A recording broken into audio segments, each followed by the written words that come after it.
अस्सलाम वालेकुम जी, उम्मीद है आप सब लोग खैरियत से होंगे। आज हम बात करेंगे कतरों का आना, खा वो किसी भी सूरत में आते हों। खस्सियों को छोटा हो जाना, उज़्व ख़ास का सिकुड़ जाना, इसके पीछे क्या वजूहात होती हैं और कतरों को रोकने के लिए आपको इंतहाई मुजरब नुस्खा बताने जा रहा हूँ। वीडियो में आगे जाने से पहले गुजारिश है, चैनल को सब्सक्राइब कर लीजिएगा, बेल आइकन को लाजमी प्रेस कीजिएगा, कमेंट सेक्शन में अपनी राय का इज़हार लाजमी किया करें ताकि हमें आपका फ़ीडबैक मिलता रहे। मिलाप के बगैर लेसदार मादे का निकलना, खा वो पेशाब से पहले, बाद में या दरमियान में निकलता हो, या फिर चलते फिरते काम करते वक्त जिनसी ख्यालात जहन में आ जाने से, किसी चीज़ को मस करने से, कोई लिटरेचर देखने से, मूवी देखने से अगर आपको लेसदार मादा आता है, जिसे हम कतरों का आना या जरियान कहते हैं, किसी चीज़ का बहना या जारी हो जाना। अब बहुत से लोग ऐसे हैं जिनको पखाना करने के टाइम, जो लोग वाशरूम जाते हैं, जिनको कॉन्स्टिपेशन का मसला होता है, उनको जब वो थोड़ा सा ज़ोर लगाते हैं उनको कतरे आना शुरू हो जाते हैं। बहुत से ऐसे लोग हैं जो कॉल पे बताते हैं कि मैं जब अपनी मंगेतर से बात कर रहा होता हूँ फ़ोन पे, मुझे कतरे आना शुरू हो जाते हैं। कोई भी मूवी देखते हुए कतरे आना शुरू हो जाते हैं। इसके पीछे क्या वजूहत हो सकती हैं? देखें, इसके पीछे सबसे अहम वजह इंटरनेट का गलत इस्तेमाल है। आज इस दौर में इंटरनेट का सही इस्तेमाल कम और गलत इस्तेमाल ज़्यादा किया जाता है। और इसके साथ साथ जलक, मुश्तज़नी यानी मास्टरबेशन करना, हाथ के इस्तेमाल से मादा मनविया के खराज करना, और वो लोग जो बहुत ज़्यादा मुबाशरत करते हैं, बहुत ज़्यादा जमा करने की वजह से भी आपको कतरे आना शुरू हो जाते हैं। और बहुत सी मुहर्रिक अशिया का इस्तेमाल, मतलब चाय, कोल्ड ड्रिंक, कॉफ़ी, और बहुत ज़्यादा गोश्त का इस्तेमाल, पुलाव का बहुत ज़्यादा इस्तेमाल करना और शराब नोशी की वजह से भी आपको कतरे आना शुरू हो सकते हैं।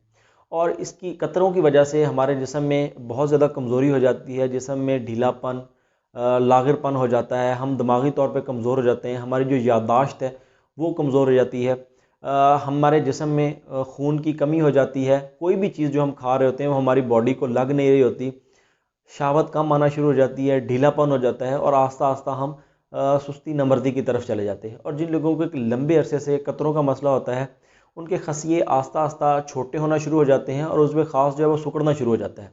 जो उज़्व ख़ास है उसकी ग्रोथ रुक जाती है, और जो खसिए हैं वो छोटे हो जाते हैं और वो नाजुक भी हो जाते हैं, और आस्ता आस्ता वो शख्स नामर्द हो जाता है, वो जिनसी जो सलाहियत है उसकी बिल्कुल ख़त्म हो जाती है। बहुत से दोस्त अब आप पूछते हैं, बहुत से लोग पूछते हैं कि खसिए छोटे क्यों हो जाते हैं, नफ्स क्यों सिकुड़ जाता है? तो उसके पीछे यही वजह होती है कि एक लंबे अरसे से जिस बंदे को कतरों का मसला है, जरियान का मसला है, उसका नफ्स सिकुड़ जाता है, खसिए छोटे होना शुरू हो जाते हैं, और वो मर्दाना कमज़ोरी का शिकार हो जाता है और अपनी आने वाली जो ज़िंदगी होती है उसे तबाह कर बैठता है। अब हम बात करते हैं इससे कैसे छुटकारा हासिल कर सकते हैं, इसका इलाज क्या है। सबसे पहले अपनी सोच को मुस्बत करना होगा, ख़ुद को पाकीज़ा रखना होगा, अपनी सोच को पाकीज़ा रखना होगा, और अपनी जो तन्हाई है इसको पाकीज़ा रखें, इसमें इस्तग़फ़ार करें, और अपनी वो सोसाइटी, वो दोस्त जहाँ से आपको नेगेटिविटी मिलती है, जहाँ से आपको ये अवेयरनेस मिलती है, उस गैदरिंग को छोड़ना होगा। नमाज कायम करें, नमाज के पाबंद हों, रोज़ा रखें। और दूसरी बात, जो लोग मास्टरबेशन करते हैं, मुश्तनी करते हैं, आपको इसे तर्क करना होगा। और जो लोग बहुत ज़्यादा जमा करते हैं, बहुत ज़्यादा मुबाशरत करते हैं, उसे ख़त्म करना होगा। मैं गारंटी देता हूँ आप इन बातों पे अमल करेंगे, इंशाल्लाह चंद दिनों में आपके कतरे आना बिल्कुल ठीक हो जाएंगे। और इसके लिए नुस्खा कौन सा इस्तेमाल करना है, क्योंकि इसमें हिस्स बहुत ज़्यादा बढ़ जाती है और मादा मनविया की कमी भी हो जाती है, ठीक है। तो इसके लिए जो नुस्खा आपने इस्तेमाल करना है इंतहाई आसान है, सिर्फ 4 चीज़ों का इस्तेमाल है, और जो पंसार स्टोर से आपको आराम से मिल जाती हैं, और इनको बनाना भी इंतहाई आसान है। आपने असगंध नगोरी लेनी है, सतावर लेना है, मूसली सफ़ेद अच्छे वाली लेनी है, और संगाड़ा लेना है। इन चारों चीज़ों का हम वज़न ले लें, एक एक तोला ले लें, इसका सफ़ूफ बना लें, अलग अलग से पाउडर बना के इसको मिक्स कर लें, और जितना इन चीज़ों का वज़न हो जाए उतने वज़न का इसमें आपने मिश्री डाल देनी है। इनको एक जगह पे रख लें, और सुबह आधा चम्मच, शाम को आधा चम्मच दूध के साथ इस्तेमाल करें।